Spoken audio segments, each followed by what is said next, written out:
क्या आपको पता है कि हमारा भारत देश इस दुनिया का सबसे युवा देश है? जी हाँ, हमारे भारत देश की जो एवरेज एज है वो बस 27 साल है। जहाँ पे यूरोप और चाइना ऐसे बड़े बड़े जगह बूढ़े हो रहे हैं, वहाँ पे हमारा भारत देश और भी एक तरीके से बोल सकते हैं यहाँ पे युवाओं की संख्या बढ़ती ही जा रही है। और हमारे भारत देश की जो एवरेज एज है वो बस 27 साल है। तो इसके बहुत सारे फ़ायदे हैं और इसी बारे में आज हम बात करने वाले हैं। युवा देश होने के बावजूद भी हमारा भारत देश अपने युवाओं को यूटिलाइज़ क्यों नहीं कर पा रहा है, इसके बारे में हम बात करेंगे। और आखिर क्यों हमारा अभी भी देश बाकी जो देशों से पीछे है और किस प्रकार से युवा हमारे देश को चेंज कर सकते हैं, उसके लिए क्या क्या इनिशिएटिव लेने पड़ेंगे, उसके बारे में इस वीडियो में बात करेंगे। उससे पहले मैं चाहूँगा कि आप इस चैनल को सब्सक्राइब कर दीजिए। सबसे पहले जो सबसे बड़ी बात आती है वो है स्किल्स की कमी। स्किल्स बहुत ही इंपॉर्टेंट चीज़ है। आप डिग्री हासिल कर लेते हैं, बहुत आज देखते होंगे सभी जो युवा हैं ग्रेजुएशन कंप्लीट करते हैं, इंजीनियरिंग करते हैं, कोई लोग बीटेक करते हैं, लेकिन स्किल्स की बहुत बड़ी कमी है। भले आप कुछ भी कर ले, लेकिन अगर आपके पास स्किल्स नहीं है तो आपको कंपनी नहीं लेगी।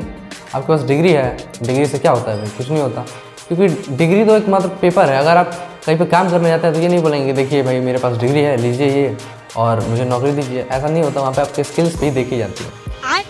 दूसरे नंबर पर खुद युवा आते हैं। युवा क्यों आते हैं? क्योंकि युवाओं की बहुत बड़ी गलती खुद ही है। आप देखते होंगे आजकल के युवा सबसे ज़्यादा जो फोकस करते हैं वो गेम्स पे करते हैं, पॉलिटिक्स पे करते हैं, बेफालतू की पॉलिटिक्स पे करते हैं। पॉलिटिक्स तो एक अच्छी बात है अगर आप अपने देश की पॉलिटिक्स को समझते हैं तो, लेकिन बेफालतू की पॉलिटिक्स जिसके वजह से आजकल बहुत ही अलग अलग चीज़ों की वजह से नफरत भी फैल रही है। और तीसरा एक उसमें बोल सकते हैं इन मतलब चीज़ों में तो वो है रील्स और इंस्टाग्राम, यही सब।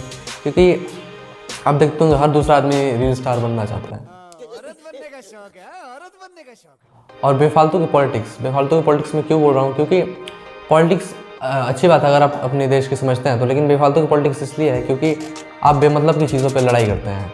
जैसे कोई रिलीजन की वाली बात हो गई या फिर अजीब सी बातें हैं। अगर आप कोई नेता गलत कर रहा था आप उसके खिलाफ ज़रूर बोलिए, और अगर सरकार कुछ गलत कर दे तो उसके खिलाफ भी ज़रूर बोलिए, लेकिन बेफालतू की चीज़ें ना करिए क्योंकि उससे आपका कुछ फ़ायदा नहीं होगा।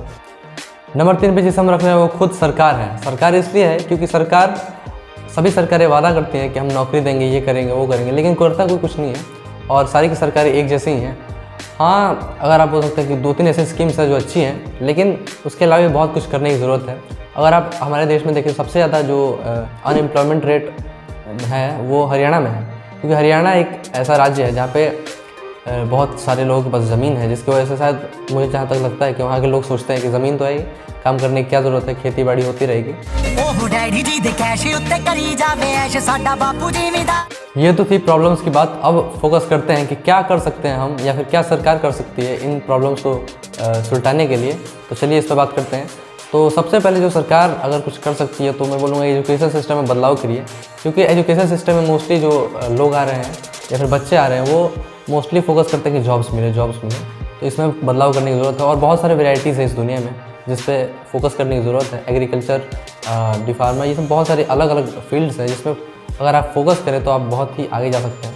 और आजकल की सोसाइटी में सब डॉक्टर इंजीनियर ही बन जाएंगे तो फिर दूसरे काम कौन करेगा।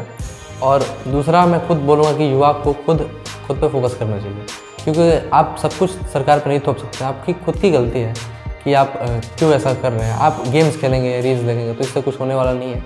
और मैं ये नहीं बोल रहा हूँ कि आप नहीं खेलिए या फिर रील्स ना देखिए, लेकिन एक हद में देखिए।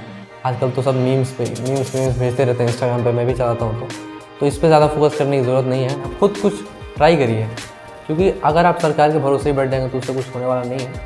आप खुद भी कुछ स्टार्ट कर सकते हैं, जैसे कि हमने खुद अपना एक चैनल स्टार्ट किया है राउंड वर्ल्ड, और एक दूसरा चैनल है स्पोर्ट्स एक्सपोज, तो उसे भी आप सब्सक्राइब कर दीजिएगा। इसी बहाने मैं थोड़ा प्रमोशन भी कर लेता हूँ। बहुत तेज हो रहा है, बहुत तेज हो रहा है। और मैं चाहूँगा कि सभी अपने लाइफ में कुछ ना कुछ करें और बहुत ही अच्छे तरीके से हमारा देश आगे बढ़े, देश की इकॉनमी बढ़े और हम ऐसे एक उभरते हुए सुपर पावर की तरफ आगे बढ़ते रहें। इसी के साथ मैं इस वीडियो को एंड करना चाहूँगा। बहुत बहुत धन्यवाद आपको इस वीडियो देखने के लिए और मिलते हैं अपने नेक्स्ट वीडियो में।